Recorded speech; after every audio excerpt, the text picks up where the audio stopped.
ప్రధానిగా కేంద్ర ఆర్థిక మంత్రిగా మన్మోహన్ సింగ్ ఎన్నో సంస్కరణలు తీసుకొచ్చారని భారత కార్యనిర్వాహక అధ్యక్షుడు ఎమ్మెల్యే కేటీఆర్ అన్నారు. మన్మోహన్ గొప్పతనం సామర్థ్యాన్ని తొలిసారి గుర్తించింది తెలంగాణ బిడ్డ పివి నరసింహారావు అని గుర్తు చేశారు. మన్మోహన్ మృతి నేపథ్యంలో శాసనసభలో సీఎం రేవంత్ రెడ్డి సంతాప తీర్మానం ప్రవేశపెట్టారు. ఈ సందర్భంగా కేటీఆర్ మాట్లాడారు. పివి నరసింహారావు ప్రధాని అయిన ఎన్నికైన తర్వాత రాజకీయాలతో సంబంధం లేని ఆర్థికవేత్త అందుబాటులో ఉన్నారని గుర్తించి మన్మోహన్ ను ఆర్థిక శాఖకు మంత్రిగా నియమించారు. పివి నాయకత్వం మన్మోహన్ సిద్ధాంతాలతో దేశంలో సమూల సంస్కరణలు విప్లవాత్మక మార్పులను వచ్చాయి. సింపుల్ వింగ్ హైథింకింగ్ అనే మాటలకు మన్మోహన్ సింగ్ పర్యాయ పదం. అండగా నిలబడిన కాంగ్రెస్ పార్టీకి జీవితాంతం సేవలు అందించారు. అధికారం కోల్పోయిన తర్వాత కూడా ప్రజాస్వామిక నిరసన కార్యక్రమాల్లో పాల్గొన్నారు.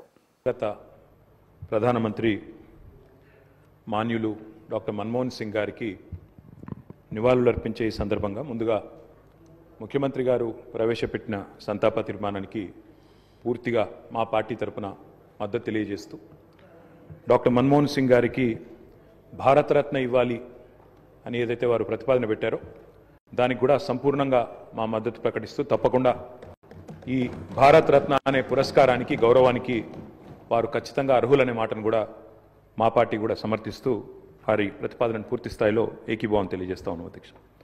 అధ్యక్ష మన్మోహన్ సింగ్ గారి గొప్పతనాన్ని, మన్మోహన్ సింగ్ గారి యొక్క సామర్థ్యాన్ని, మన్మోహన్ సింగ్ గారి యొక్క తెలివితేటల్ని మొట్టమొదటగా గుర్తించింది కూడా మన తెలంగాణ బిడ్డ పివి నరసింహారావు గారు అనేది నిర్వివాదం. అధ్యక్ష పివి నరసింహారావు గారు ఆనాడు ప్రధానమంత్రిగా భారతదేశానికి ఎన్నికైన తర్వాత సాధారణంగా ఈరోజు వింటుంటాం అధ్యక్ష, లాటరల్ ఎంట్రీ అని, అంటే రాజకీయాలతో సంబంధం లేని వ్యక్తులను కూడా మనం రాజకీయాల్లో ముఖ్యంగా ప్రభుత్వాలలో ముఖ్యమైన పాత్రల్లో తీసుకురావడాన్ని లాటరల్ ఎంట్రీ అంటారు అధ్యక్ష.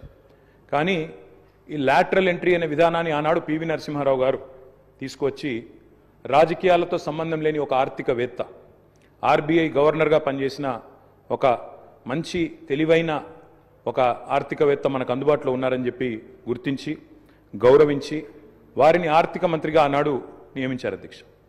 ఆర్థిక మంత్రిగా నియమించబడ్డ తర్వాత డాక్టర్ మన్మోహన్ సింగ్ గారు ఆనాడు 1991లో అనుకుంటాను అధ్యక్ష, సబ్జెక్టు కరెక్షన్, బడ్జెట్ ప్రవేశపెడుతున్నప్పుడు ఒక గొప్ప మాట అన్నారు. ఆయన అన్న మాట, let the whole world here loud and clear, India is wide awake. అంటే ప్రపంచం మొత్తం వినాల్సిన సమయం వచ్చింది, నా దేశం మేల్కొని ఉంది అనే మాట ఆనాడు ఒక ఆర్థికవేత్తగా ఆర్థిక సంస్కరణలు ప్రవేశపెట్టే సందర్భంలో డాక్టర్ మన్మోహన్ సింగ్ మాట్లాడిన మాట అధ్యక్ష. ఆ మాటలు, ఆయన సిద్ధాంతం, ఆనాటి పివి నరసింహారావు గారి నాయకత్వం ఇవాళ ఈ దేశంలో సమూలమైన సంస్కరణలు తెచ్చింది. ఈ దేశంలో ఎన్నో రకమైన విప్లవాత్మకమైన మార్పులు కూడా వచ్చినాయి అధ్యక్ష. కేవలం 15 రోజులు మాత్రమే ఫారెక్స్ నిలువలు ఉన్న ఆనాటి పరిస్థితి నుంచి మొత్తం ప్రపంచం అంతా ఆశ్చర్యపోయే స్థాయికి దేశాన్ని పరిగెత్తించిన ఆర్థిక సంస్కరణ శీలి డాక్టర్ మన్మోహన్ సింగ్. అనవసరపు డాంబికాలు, అనవసరపు ఆర్భాటాలు లేకుండా, హడావుడి లేకుండా సింపుల్ లివింగ్ హై థింకింగ్ అనే మాట